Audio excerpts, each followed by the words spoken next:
En lo alto de los Andes peruanos se encuentra una misteriosa ciudad perdida, un enigma de 500 años de antigüedad, donde ingenieros ancestrales movieron rocas de 20 toneladas y construyeron hectáreas de terrazas escalonadas para fijar la ciudad a la montaña. Este lugar, reacio a desvelar sus secretos, ha desconcertado a los científicos desde su descubrimiento en 1911. A continuación, el Machu Picchu en Maravillas Modernas.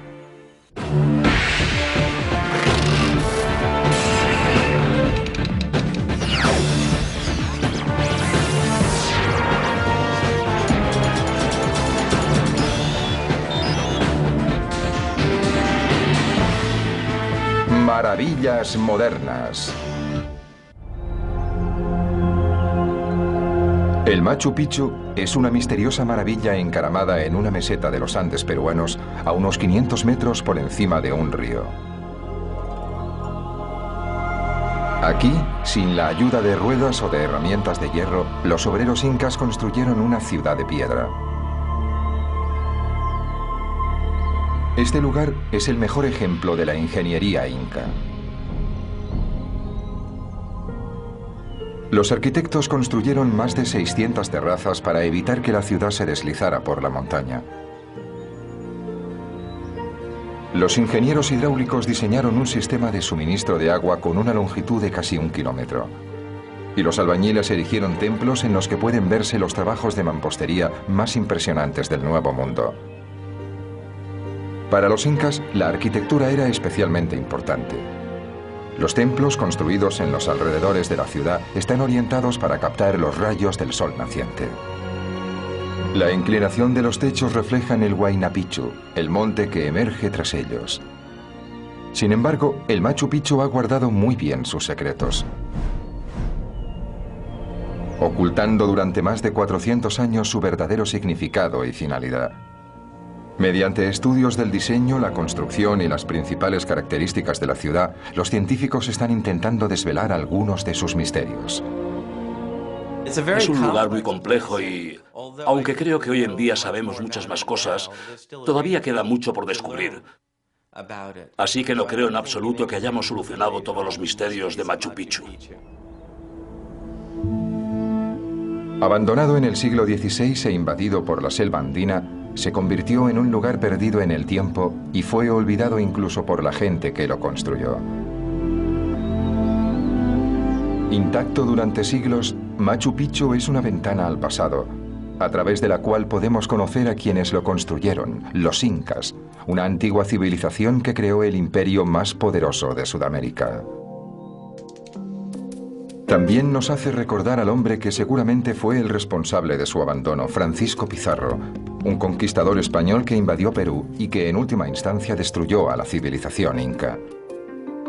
Y por último descubrimos a Hiram Bingham, un arqueólogo aficionado en busca de fama que dio por casualidad con uno de los descubrimientos arqueológicos más importantes del siglo XX.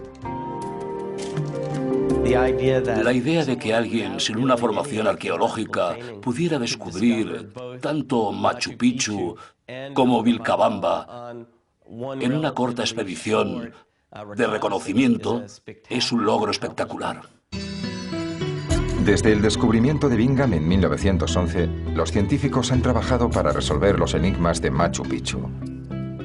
¿Quiénes eran los incas que la construyeron? ¿Y por qué abandonaron la ciudad? En los tiempos en que Colón descubrió el Nuevo Mundo, los incas controlaban todo el territorio que se extendía desde Colombia hasta Chile, un área mucho más grande que aquella controlada por los aztecas de México. Podría decirse que el imperio inca era la civilización más poderosa del Nuevo Mundo.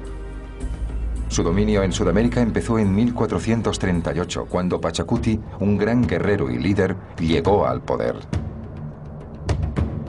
Entonces, se puede decir que con él se inicia una gran expansión de los incas y tenía un gran dominio en cuanto se refiere a la religión, al gobierno, al arte. Era un hombre, muchos lo consideran nacido para gobernar una gran nación. Pero más allá de sus conquistas militares, Pachacuti también inició grandes proyectos de construcción. Ciudades, templos, grandes edificaciones y carreteras. Eran expertos constructores de carreteras. Quizá hicieron unos 14.500 kilómetros de carreteras a lo largo de todo el imperio inca. De esta forma, podían trasladar a grandes tropas desde una zona a otra del imperio para controlar a la población. Los incas eran ingenieros y picapedreros excepcionales. Con precisión milimétrica, los artesanos tallaban y encajaban bloques de piedra. Incluso sin ayuda de argamasa, los muros de los incas han resistido el paso del tiempo y frecuentes terremotos que sacudieron la zona. Los habitantes de los Andes eran maestros orfebres. Estamos en el Museo del Oro de Lima, en Perú. Aquí encontramos numerosos objetos de los incas y preincas. Para los incas, el oro es muy especial. Es el metal más importante. El oro representaba a su principal dios, Inti, el dios del sol. Los incas y sus antecesores crearon piezas exquisitas. Cuchillos ceremoniales y estatuas. Guantes, máscaras y ropajes. Incluso algunos de los templos incas estaban cubiertos por láminas de ese brillante metal. Por desgracia para los incas, este material tan amado por ellos sería la causa de su destrucción. A principios del siglo XVI, un grupo de aventureros españoles salió hacia el Nuevo Mundo. En 1532, Francisco Pizarro y 180 hombres más desembarcaron en Perú. Guiados por una serie de intereses, ¿no? Dentro de los cuales, por ejemplo, aparte de los intereses naturales del hombre de conocer nuevas tierras, de descubrir cosas nuevas, etc., también había un poco el hecho de conseguir ciertas riquezas. Pizarro estuvo encantado de descubrir una civilización que compartía su amor por el oro. Había oído historias sobre el emperador inca Atahualpa, que comía en platos dorados y bebía en copas de oro. Al saber que Atahualpa y su ejército estaban acampados cerca de la ciudad de Cajamarca, a unos 550 kilómetros, Pizarro se dispuso a descubrir si la leyenda era cierta. El 15 de noviembre de 1532, los españoles llegaron a Cajamarca y de inmediato invitaron a Atahualpa a un banquete en su honor. El emperador aceptó y al día siguiente los españoles consiguieron atraer a Atahualpa y a los guerreros que le acompañaban a un lugar reducido. Entonces salieron de sus escondites y mataron salvajemente a todos excepto al emperador. Convertido en prisionero, Atahualpa aprendió rápidamente a hablar un lenguaje que los españoles entendían. Y ofreció a los españoles como una especie de recompensa llenar una habitación entera de oro, ¿no? Y 2 habitaciones de plata, hasta donde su mano alcanzara, decía, ¿no? El oro venía de Cuzco, la capital, pero nada podía saciar la sed de los españoles. Aunque el emperador cumplió su promesa, Pizarro finalmente ejecutó a Atahualpa y estalló una guerra a gran escala. A pesar de ser minoría, los españoles disponían de armaduras y armas de fuego. Los incas usaban arcos y flechas de madera. Ya debilitados por una guerra civil y una epidemia de viruela extendida por los españoles, los principales ejércitos incas fueron finalmente derrotados. En los años siguientes, los españoles destruyeron los restos de la civilización inca, arrasando templos y construcciones. Pero Manco, un miembro de la familia real, y centenares de incas se replegaron en lo más profundo del área montañosa y finalmente establecieron una nueva capital, Vilcabamba. Desde esa región dirigían ataques de guerrillas, pero fue un esfuerzo inútil. En 1572, tras décadas de enfrentamientos intermitentes, los españoles encontraron Vilcabamba y ejecutaron al último inca de la realeza. Vilcabamba quedó abandonada. 400 años después, sería la búsqueda de la legendaria ciudad de Vilcabamba lo que daría lugar al descubrimiento de Machu Picchu.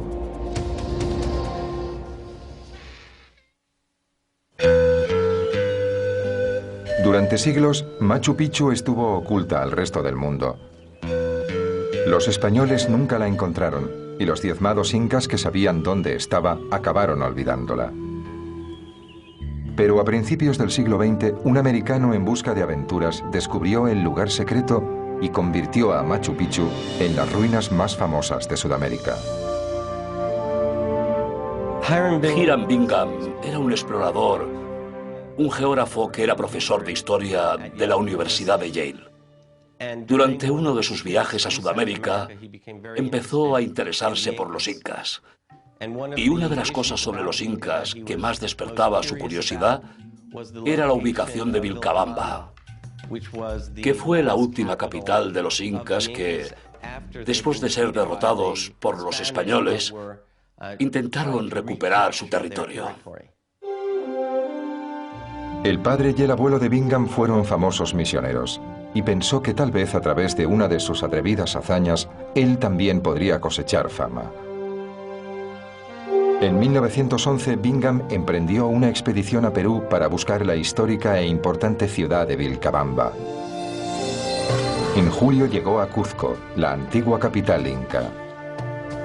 Animados por rumores de que existían unas grandes ruinas en un área agrícola llamada Mandorpampa, Bingham y su pequeña expedición iniciaron su búsqueda de Vilcabamba. Fue un explorador increíblemente afortunado. En la expedición de 1911, fue capaz de seguir una ruta a través de Urubamba por el bosque de nubes, que era un terreno muy difícil debido a la densa vegetación. Un bosque de nubes es una selva montañosa tropical y húmeda que normalmente está a una altitud de entre los 900 y los 2400 metros. Afortunadamente para Bingham, el gobierno peruano había abierto un camino en las profundidades del bosque de nubes para aumentar el comercio. Hiram Bingham, al sexto día de abandonar Cuzco, llegó a Mandorpampa, que está en la base de Machu Picchu, y es una pequeña área agrícola. Acampó cerca de una choza donde vivía un indio llamado Arteaga. Dijo que en lo alto de los magníficos precipicios cercanos había algunas ruinas llamadas Machu Picchu, no muy lejos de nuestro campamento. Bingham no creyó que esa fuera la ubicación de Vilcabamba, pero no era de los que dejaba pasar ninguna ruina que pudiera suponer un nuevo descubrimiento. La mañana del 24 de julio, Bingham, su guía y su escolta militar peruana iniciaron el ascenso de la gran montaña. Pero el camino hasta la cima era difícil. Durante más de 2 horas y media, el grupo avanzó a duras penas hacia la cumbre, a veces de rodillas y a través de la densa vegetación. Casi exhaustos, se encontraron con una familia que vivía en lo que podría parecer el techo del mundo. Tras una breve pausa, un joven se ofreció a guiarlos más allá. Lo que había un poco más lejos entusiasmaría al mundo y sería el hecho en el que se basaría la fama de Bingham. Al cruzar estas terrazas, entré en una selva virgen y de repente me encontré en un laberinto de bonitas casas de granito. A pesar de que la maleza, sin cortar durante siglos, ocultaba el verdadero esplendor del lugar, Bingham pasó horas haciendo fotos y un mapa improvisado. A las 5 de la tarde, inició el regreso al campamento. Pero no se dio del todo cuenta de lo importante que era aquel descubrimiento. De hecho, ni siquiera volvió al día siguiente para llevar a sus amigos y mostrarles las ruinas. Creo que, en ese momento, pensaba que solo lograría la fama si descubría Vilcabamba, así que estaba ansioso por continuar. Durante los siguientes 3 meses, Bingham exploró otros lugares, pero ninguno tan impresionante como Machu Picchu. Acabó convenciéndose de que el lugar era más importante de lo que inicialmente pensó. Bingham volvió a los Estados Unidos con muchas fotografías y una pregunta clave: ¿para qué se construyó Machu Picchu? Con la ayuda de sus extraordinarias fotos, en menos de un año consiguió fondos para otra expedición.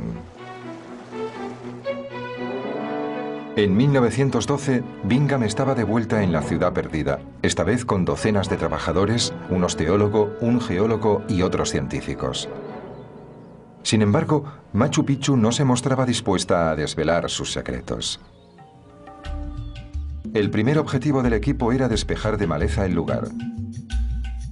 Pronto, los arqueólogos empezaron a excavar. Bingham estaba impaciente por encontrar restos humanos y las posesiones que hubiera enterradas junto a ellos. Tras una frustrante semana, descubrieron la primera cueva funeraria. Luego otra y otra. Al final, localizaron 100 tumbas. Bingham encontró esqueletos, cerámicas, herramientas de piedra e incluso cuchillos de bronce. Y esperaba que los objetos revelaran algo sobre la finalidad de ese lugar. Después de examinar los huesos, George Eaton, el osteólogo del equipo, concluyó que la gran mayoría de los cuerpos enterrados eran de mujeres. Cuando Bingham leyó esas cifras dijo, bueno, si hay tantos esqueletos de mujeres, tal vez Machu Picchu sea un lugar donde vivían las mujeres elegidas. Bingham estaba familiarizado con lo que los incas llamaban vírgenes del sol, ciertas mujeres escogidas para llevar vidas estrictamente religiosas y separadas de los hombres para asegurar su castidad. Quizá eso fuera un convento para las vírgenes del sol.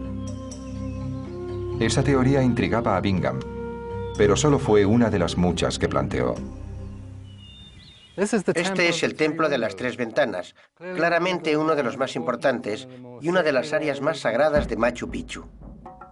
Hiram Bingham vio este templo y sus tres ventanas y lo utilizó para formular toda una teoría según la cual Machu Picchu era el lugar de origen de los incas y las tres ventanas representaban las tres cuevas de las que emergieron los legendarios hermanos Ayar, los tres fundadores del Imperio Inca. En 1913, el National Geographic publicó la historia de Bingham y más de 100 de sus fotos. El reportaje cautivó a los lectores, haciendo famosos tanto a Bingham como a la misteriosa ciudad. Más tarde, Bingham entró en la política y se convirtió en senador de los Estados Unidos. Aunque se forjó una notable carrera en Capitol Hill, fue su descubrimiento en la montaña peruana lo que lo inmortalizó. Bingham publicó numerosos libros sobre Machu Picchu, donde exponía varias teorías. ¿Era la ciudad el lugar de nacimiento de los incas? ¿Su último enclave? ¿O un santuario para mujeres elegidas? Hiram Bingham murió en 1956 sin saber la verdad oculta tras este sorprendente descubrimiento. Quien quiera que escogiera la ubicación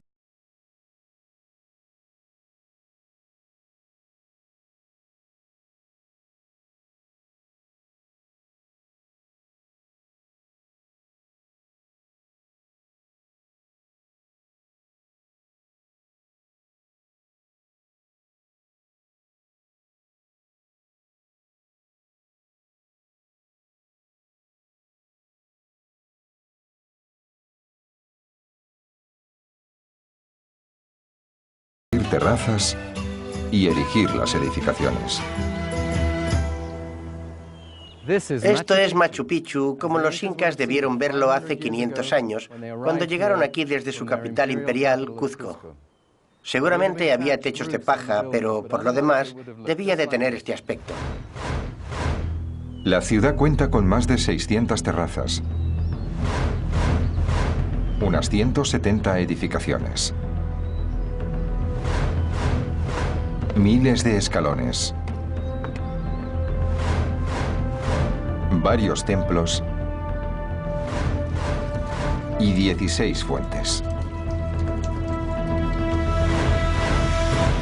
Los incas usaron cientos de miles de piedras para construir la ciudad, algunas enormes.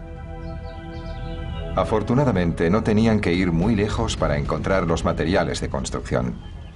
La gente a menudo se pregunta cómo trasladaban los incas estas piedras hasta aquí para construir la ciudad. Y ahora tenéis la respuesta delante de vosotros. Esta es la principal cantera de Machu Picchu, un amasijo gigantesco de granito blanco que usaron para crear esa espléndida ciudad que podéis ver detrás de mí. La calidad de la mampostería inca es legendaria. Edificaciones importantes muestran una precisión a la hora de encajar las piedras que no tiene explicación. 500 años después, es imposible insertar la hoja de un cuchillo entre las piedras. Este es el muro posterior del Templo del Sol. Probablemente el templo más importante en Machu Picchu y, como corresponde, el muro más magnífico de todo el lugar. Un ejemplo extraordinario de los maravillosos trabajos incas de mampostería, con niveles perfectamente alineados, que van estrechándose a medida que aumenta la altura. ¿Cómo conseguían tanta precisión? ¿Qué sofisticadas herramientas usaban? No disponían de cinceles de acero, ni siquiera los tenían de hierro. Increíblemente, sin herramientas de hierro, los incas usaban rocas para tallar la roca. Esto es un martillo de piedra. Y si lo miráis, pensaréis, es simplemente una piedra del río. Exacto. Usaban piedras del río, las más duras que pudieran encontrar. Aquí tenemos una piedra que se extrajo de la cantera. Usaban martillos de piedra, piedras del río muy duras para golpear la roca. Algunas de las rocas con las que se trabajó en Machu Picchu eran muy grandes, y este es un martillo de piedra también grande, que debieron usar para desprender grandes trozos de piedra. Debían de usarlo entre 2 personas. Esta piedra igual pesa más de 13 kilos y proviene del río. Así que alguien debió transportarla en su espalda hasta Machu Picchu. Algunas de las rocas más enormes utilizadas en Machu Picchu pesan más de 20 toneladas. ¿Cómo las movieron? Vince Lee, un entusiasta de la arquitectura y la antigua tecnología, cree que tiene la respuesta. En 1998, Lee y varios voluntarios llevaron a cabo un experimento con un bloque de mármol de 13 toneladas. El objetivo era mover la piedra por una rampa con 25 grados de pendiente y luego girarla 90 grados como lo debieron de hacer los constructores de Machu Picchu. Pero Lee quería hacerlo sin utilizar ninguna cuerda. Pruebas anteriores demostraron que rocas muy grandes podían arrastrarse si se disponía de bastantes hombres y espacio para que se pudiera trabajar. Pero en rincones estrechos o áreas reducidas, las cuerdas no servían. Según la teoría de Lee, la piedra debía de colocarse en una especie de trineo de madera que se desplazaría sobre unos raíles de madera. Usando troncos como palancas, los voluntarios esperaban avanzar lentamente. Con un empujón y un gruñido, la roca se movió. El equipo arrastró sin problemas el bloque por la pendiente. Incluso girar la piedra en el extremo de la rampa resultó fácil. Lee cree que los incas usaron la misma técnica. Las edificaciones más importantes dependían de que las rocas encajaran con precisión y de que su enorme peso las mantuviera en el sitio. Pero hay pruebas de que en edificaciones menos importantes usaron argamasa hecha con una combinación de arcilla, tierra y pequeñas piedras. Además del trabajo de mampostería de la ciudad, otra característica distintiva de Machu Picchu es el sistema de terrazas. Las terrazas tienen 2 propósitos. Proporcionaban un lugar para cultivar y también evitaban que la ciudad se deslizara por la montaña. Esta es una terraza bastante típica de Machu Picchu, de unos 2 metros de altura y tiene 3 metros de ancho. Hay cientos de terrazas como esta y son el secreto de por qué este lugar está tan bien conservado e intacto después de 400 años de abandono en la selva. Los incas construyeron terrazas para poder soportar los 2.000 litros de agua por metro cuadrado que dejan las lluvias anuales. Su construcción es lo realmente importante. La terraza se inicia a partir de una gruesa base de roca que proporciona un buen flujo de agua y estabilidad. Por encima de estas piedras se pondrían unas más pequeñas y luego una capa de grava. Después, otra de arena y en la parte superior habría una capa fértil de suelo.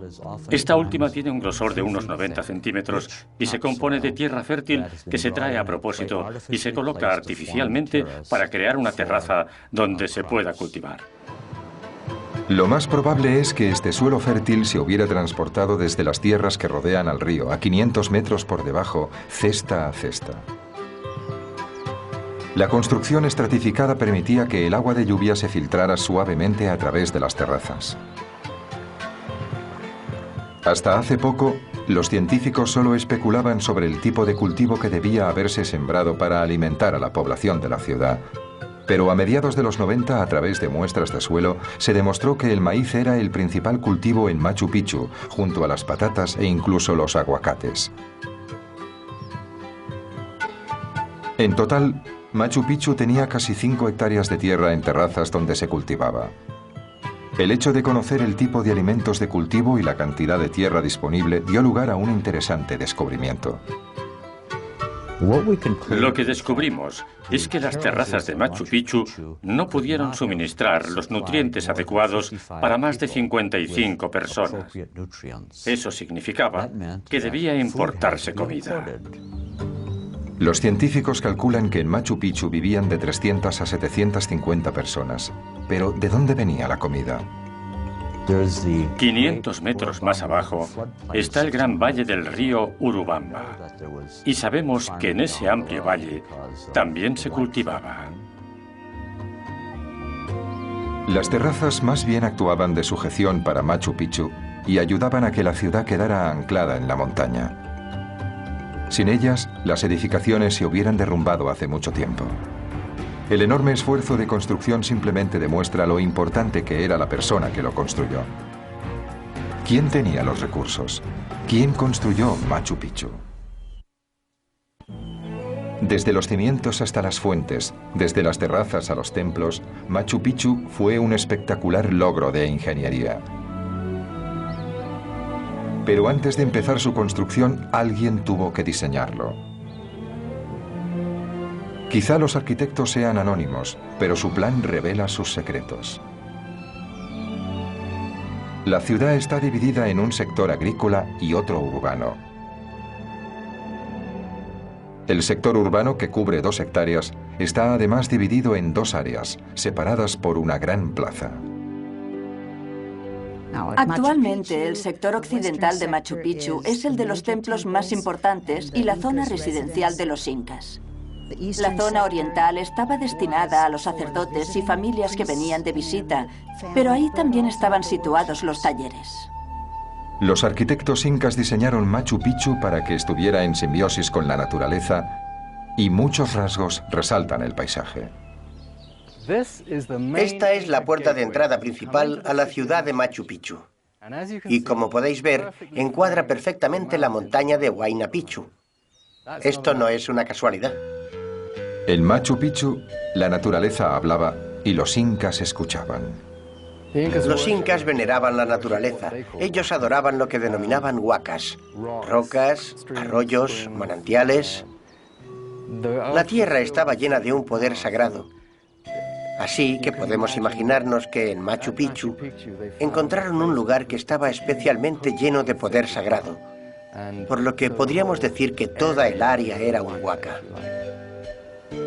Para los incas había muy poca diferencia entre religión y ciencia.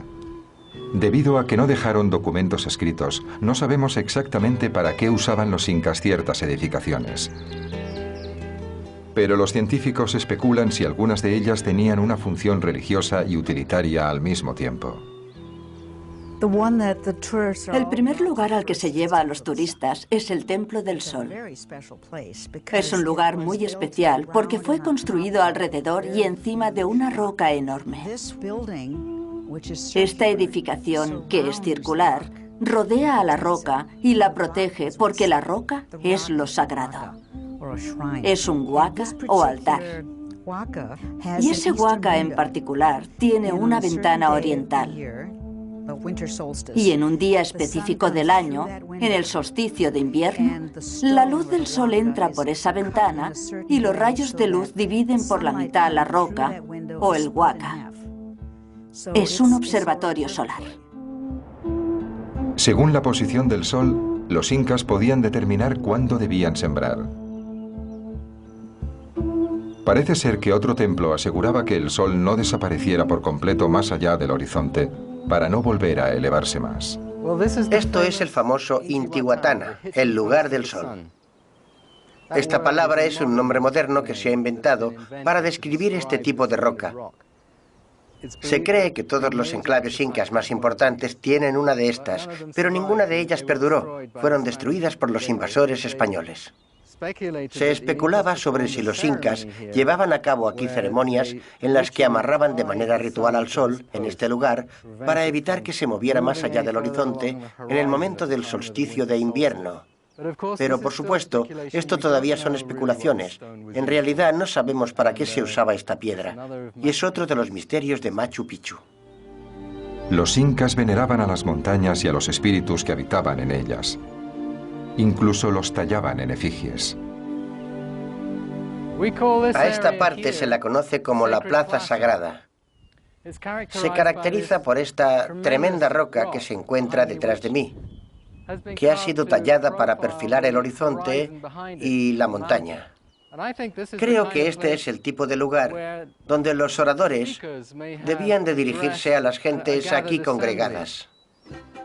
Otro lugar de reunión era la plaza central exterior, que separa los sectores urbanos oriental y occidental. Machu Picchu es un entorno con un espacio limitado. Estamos en lo alto de la meseta de una montaña, no hay mucho sitio, aunque consiguieron incorporar un espacio de suelo bastante amplio donde la gente pudiera pasear. La plaza exterior, los grandes templos y el magnífico trabajo de mampostería hacen de Machu Picchu una ciudad digna de un rey. Y tal vez esa era precisamente su finalidad. Una recopilación de impresionantes edificaciones podría hacernos pensar en ello. Hiram Bingham los bautizó como el Grupo del Rey. Nos encontramos en el Grupo del Rey o Palacio Real. Un gran trabajo de mampostería. Como podéis ver, una de las características que hizo pensar a Hiram Bingham en la teoría del Grupo del Rey o el Palacio Real son estos grandes, estos enormes dinteles que son los más grandes vistos en una edificación residencial en Machu Picchu. Cada dintel pesa 3 toneladas y los incas los elevaron sin ayuda de una grúa. La edificación está junto a la fuente número 1. La persona que viviera en esta zona fue la primera en tener acceso al agua. Esto indicaba que era alguien importante.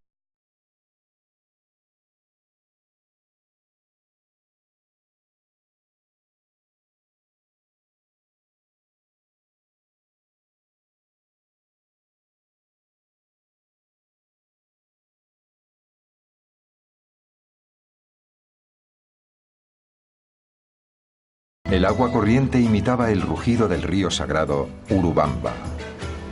Sin agua no hubiera sido posible construirla. Era absolutamente esencial. La planificación empezó con la canalización del manantial en la parte norte del monte Machu Picchu.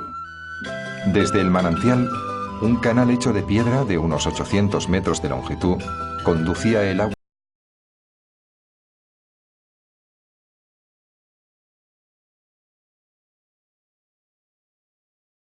La pendiente por la cual el agua discurre de forma adecuada por un pequeño canal indican que el lugar de la fuente número 1 estaba predeterminado por la naturaleza. 2 de las edificaciones más importantes, el Templo del Sol y la Residencia Real, se construyeron junto a la fuente número 1.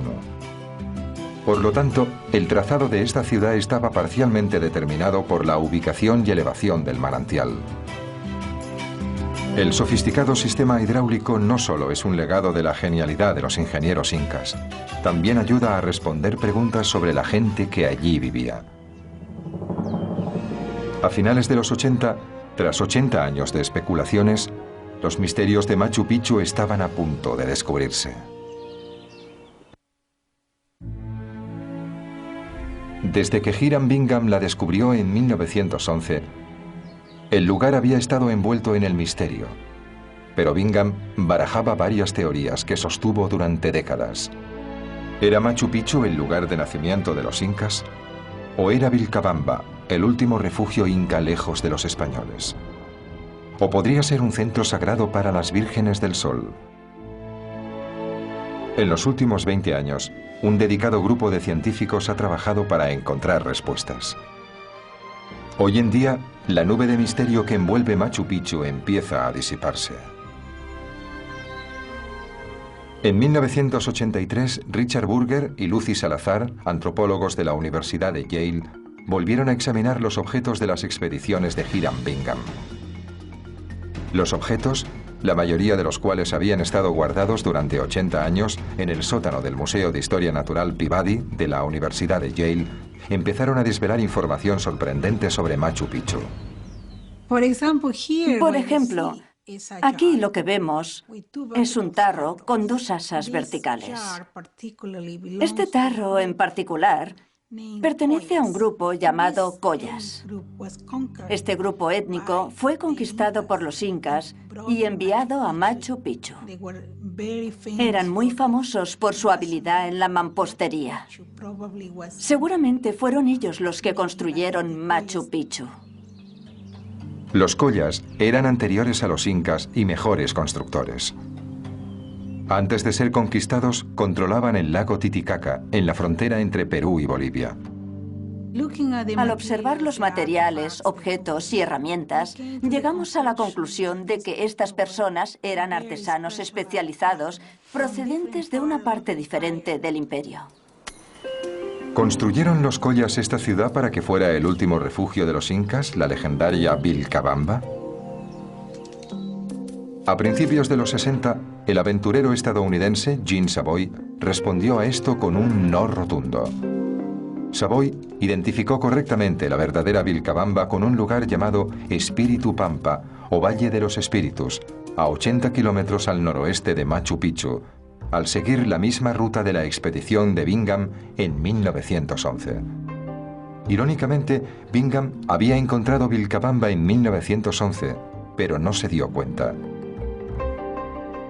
El lugar que Bingham descubrió estaba tan lleno de maleza que no pudo ver los centenares de edificaciones ocultos en el bosque. Además, al volver a examinar los objetos, estos indicaban que la construcción de Machu Picchu seguramente empezó en 1450, unos 80 años antes de la conquista. Entonces, ¿construyeron los Collas Machu Picchu para ser un centro sagrado dedicado a las vírgenes del sol?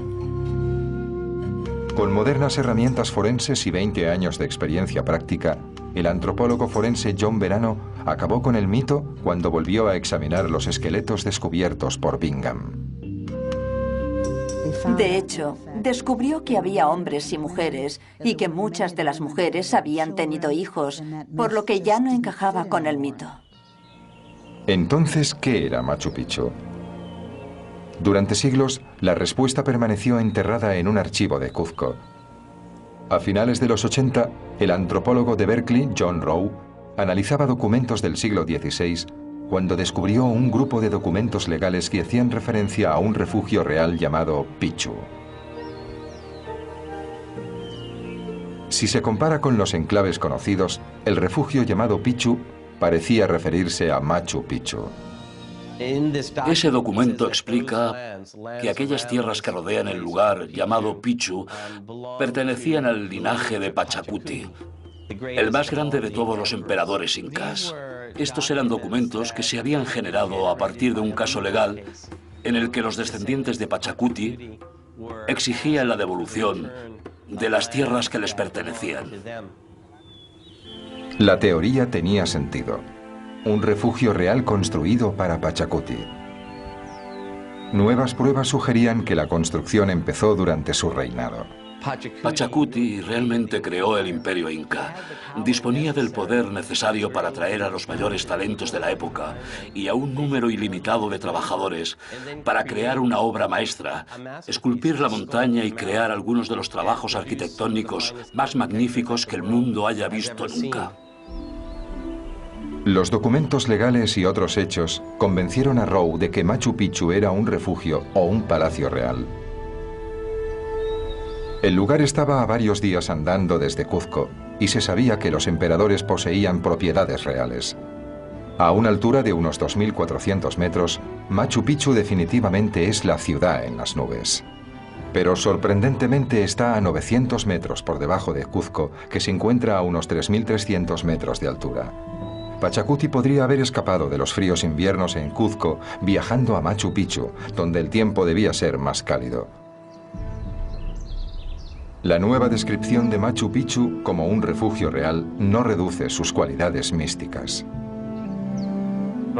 Creo que Machu Picchu era esencialmente un lugar sagrado y religioso que los incas construyeron basándose en su ubicación. Tenemos que recordar que Pachacuti era un guía religioso y espiritual, no solo un líder político, por lo que concuerda con la teoría de que fuera una propiedad privada de Pachacuti y también un importante centro sagrado. La opinión general hoy en día es que seguramente Machu Picchu tenía una población de 300 personas, que llegaba hasta 750 si el emperador y su séquito viajaban hasta allí. El lugar estuvo habitado desde 1450 hasta 1540 y finalmente quedó abandonado. Tal vez fue la conquista española lo que hizo que los incas abandonaran este lugar. Cuando los españoles conquistaron Cuzco, la gente que vivía aquí en ese momento debía ser el grupo más próximo a Pachacuti, o lo que ellos llamaban su panaca. Podría ser que este grupo de personas se sintiera demasiado aislado aquí, o no dispusiera de los medios para sobrevivir y se fuera. Los artesanos, venidos de todas partes del imperio para construir la ciudad, probablemente también se marcharon y volvieron a sus casas. La guerra, el hambre y una epidemia de viruela acabó con más de 300.000 incas, lo que contribuyó a borrar el recuerdo de esta gran propiedad de Pachacuti, de la memoria de los pocos privilegiados que conocían su existencia. La selva se encargó del resto. En la región del bosque de nubes, la vegetación crece extremadamente rápido.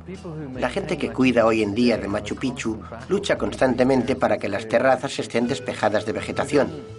Tras unos pocos años de abandono, este lugar se volvería invisible y quedaría cubierto por árboles. En la actualidad, los únicos que cubren este lugar son los turistas. Cada año, más de 300.000 personas vienen para experimentar la majestuosidad de Machu Picchu.